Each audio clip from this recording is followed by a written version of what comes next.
नमस्कार मित्रांनो, स्वागत आहे तुमचं आर्यस ट्रेंड मध्ये.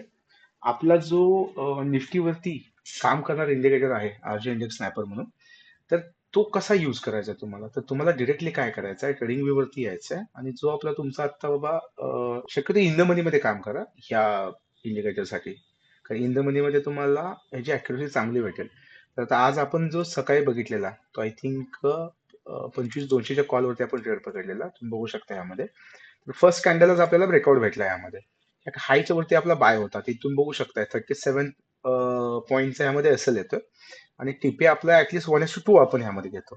इथं बघू शकताय तुम्ही की बाबा साधारणतः 89 पॉईंटचा आपल्याला यामध्ये टार्गेट भेटलेला आहे. काल जर तुम्ही बघितलं म्हणजे हा तुम्ही ह्याच्यामध्ये पण लावू शकता, काय म्हणतो आपण त्याला, निफ्टीमध्ये पण तुम्ही लावू शकता किंवा डिरेक्टली तुम्ही ऑप्शनवर जरी लावला हा, तरी सुद्धा तुम्हाला ह्यामध्ये काम करायला काही अडचण नाहीये.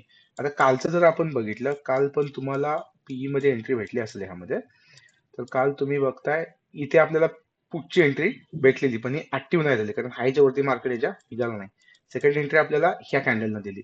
तुम्ही बघू शकता आपल्याला एसएल किती होता ह्याच्यामध्ये. ह्याच्यामध्ये एसएल बसत होता आपला साधारणतः 32 पॉईंटचा. आणि तुम्ही जर टार्गेट जर बघितलं याचं, तर ऑलमोस्ट जवळजवळ आपल्याला वन वे म्हणजे इथून जसं मार्केट निघालं, या कॅन्डल पासून जे मार्केट निघालं, तर इथून तुम्हाला वन वे इक्विलेटरल कॅन्डल बनलेली नाहीये. तुम्हाला 181 पॉईंटचं टार्गेट ह्यामध्ये भेटलेलं आहे. म्हणजे तुम्हाला असं नाही की बाबा तुम्ही निफ्टीमध्ये जाऊन हा इंडिकेटर प्लेस करा. तुम्ही डिरेक्टली ट्रेडिंग व्ह्यूला आला, आपल्या निफ्टीचे ऑप्शन भेटतील तुम्हाला. त्यामध्ये फक्त ऑप्शन तुम्ही 200, 250, 300च्या आसपासचे चूज करा. का चूज करा?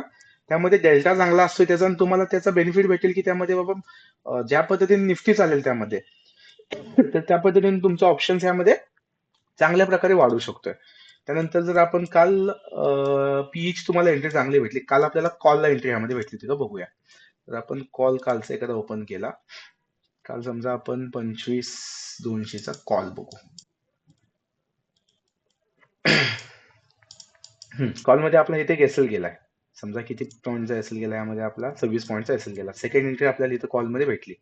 तर ही एंट्री आपल्याला एसएल किती होता यामध्ये, जर तुम्ही बघितलं तर 20 पॉईंटचा एसएल होता. आणि तुम्ही जर टार्गेट बघितलं तर यामध्ये काल ऑलमोस्ट जवळजवळ 70 पॉईंटचा टार्गेट काल पण यामध्ये आलेला आहे. म्हणजे तुम्हाला ट्रेड्स कमी भेटतील यामध्ये, पण तुम्हाला क्वालिटी ट्रेड भेटतील आणि तुम्ही ऑप्शन्स मध्ये याचा खूप चांगल्या प्रमाणे यूज करू शकता. हा, आता जिथे साइडवेज मार्केट येईल तिथे तुमचं आहे, कारण साइडवेज मार्केटमध्ये ना आपली प्राइस ऍक्शन काम करते, ना तुमचा कोणता इंडिकेटर काम करतो. साइडवेज मध्ये हे पण थोडं तुमचे फॉल सिग्नल देईल किंवा तुमचे एसएल जायचे चान्सेस राहतील, पण तिथे मग आपण आपल्या ह्याच्यामध्ये लिमिट करून तुम्ही तुमचे ट्रेड्स कमी करून तुम्ही ते मॅनेज करू शकता. फक्त याचं एकच आहे की तुम्हाला जो फर्स्ट सिग्नल भेटेल, म्हणजे निफ्टी आज मार्केट ओपन झालं, तुम्हाला जो पहिला सिग्नल भेटेल ना, कॉलचा असू दे किंवा पुटचा असू दे, तो तुम्हाला घ्यायचा आहे. आणि हा यूज कसा करायचा ते जेव्हा तुम्हाला मी इंडिकेटर प्रोव्हाइड करेन, त्यामध्ये तुम्हाला सगळे व्हिडिओज भेटतील याचे, की बाबा तुम्हाला त्यामध्ये अगोदरच समजेल की बाबा आपल्याला डाऊन साईडला म्हणजे कॉलला जायचंय का पुटला जायचंय, ते तुम्हाला अगोदरच समजेल यामध्ये. की तुम्हाला कॉलचा चार्ट लावून बसायचं का पुटचा चार्ट लावून, ते तुम्हाला निफ्टी चार्ट बघितलं की कसं करायचं ते मी तुम्हाला सांगेन त्यामध्ये. त्याप्रमाणे तुम्ही तुमचे ट्रेड्स मॅनेज करू शकता. आणि चार्ट लावून वाट बघत बसा. सिंपल तुम्हाला ट्रिगर भेटला, बाय करा बिंदास. 1:2 मिनिमम आपल्याला यामध्ये घ्यायचं, 1:2 भेटतच यामध्ये. त्याप्रमाणे तुम्ही एसएल प्रमाणे तुमची क्वांटिटी पण तुम्ही यामध्ये मॅनेज करू शकता. त्यानंतर आपण वाटल्यास 20 तारखेचं पण एखादा ट्रेड भेटतो का बघू. 20 तारखेला मार्केट बऱ्यापैकी पडतच होतं. 20 तारखेला आपण साधारणतः कोणता फुट बघूया, 25-500चा फुट बघू 20 तारखेला. ओके, तर स्वस्त होतं म्हणजे 25-700चा फुट बघू. थोडं इंद मध्ये काम करा. इंद मध्ये जर काम केला तुम्ही, तर तुम्हाला ह्याचे रिझल्ट चांगले भेटतील. आता हे तर बघू शकता तुम्ही, 9:21 ला आपल्याला पीई ची एंट्री भेटली. एसएल किती होता बाबा आपल्या ह्यामध्ये, एसएल होता ह्यामध्ये आपला 23 पॉईंटचा. आणि वन वे तुम्हाला टार्गेट किती दिलं बाबा ह्याने, बघू शकता 1:2 आपलं इथं कम्प्लीट झालं. तिथून पुढे सुद्धा मार्केट गेलंय. 66 पॉईंट तुम्हाला ह्यामध्ये भेटल्या. त्यानंतर तुम्हाला इथे एक टॅपची एंट्री भेटलेली दिसते. ही जर तुम्ही घेतली असती, इथे सुद्धा आपल्याला 1:2 ऑलमोस्ट कम्प्लीट आपलं झालेलं आहे. 30 पॉईंट तुम्हाला इथं सुद्धा भेटल्यात. इथे सुद्धा 1:2 तुमचं झालं. सेकंड तुम्हाला परत इथं बायची एंट्री भेटलेली. म्हणजे ज्या दिवशी मार्केट ट्रेंडिंग असेल, म्हणजे कंटिन्यू समजा मार्केट फॉलोच करत चाललंय, तर तिथं तुम्हाला मल्टिपल एंट्री भेटतील. आणि तुम्ही तसं त्या पद्धतीने प्लॅन, इथं पण तुम्हाला 1:2 ऑलमोस्ट भेटलं. त्यानंतर इथे एक त्याने पुढची एंट्री दिली. तुम्ही इथे एंटर, आता हे ऍक्च्युली त्या दिवशी 20 तारखेला एक्सपायरी होती, आपल्याला मागच्या चार्ट मध्ये चांगले ट्रेड अजून भेटले असते. आपण नेक्स्ट एक्सपायरीचा चार्ट बघतोय. इथे जर तुमचं 1:2 झालं, त्यानंतर हा ट्रेड ऍक्टिव्ह झाला नाही, त्यानंतर ह्या कॅन्डलला आपला ट्रेड ऍक्टिव्ह झाला. इथे जर तुम्ही एंट्री घेतला असता, आता इथं प्राइस खूप आहे, 400 रुपये प्राइस आहे, तरी पण आपण बघूया.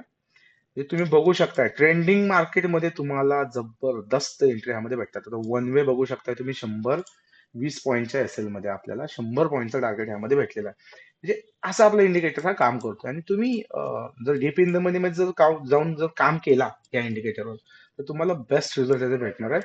फक्त तुम्हाला मी ह्याचे, जर तुम्हाला इंडिकेटर हवा असेल तुम्ही माझ्याशी कॉन्टॅक्ट करू शकता. मी तुम्हाला कसा यूज करायचा, त्याच्या सेटिंग्स थोडे आपल्याला चेंज करावे लागतात, ते मी तुम्हाला सांगेन. आणि तुम्ही निफ्टी एकदा जस्ट निफ्टीचा चार्ट ओव्हरव्ह्यू बघितला, तुमच्या लक्षात येईल की आपल्याला कॉल लावायचा का पुट लावायचा आहे. त्या पद्धतीने तुम्ही चार्ट्स वरती इंडिकेटर अप्लाय करून तुम्ही वाढ बघून त्यामध्ये ट्रेड्स प्लेस करू शकताय. ओके. जर अजून काही तुम्हाला शंका असेल तुम्ही मला विचारू शकता. थँक्यू.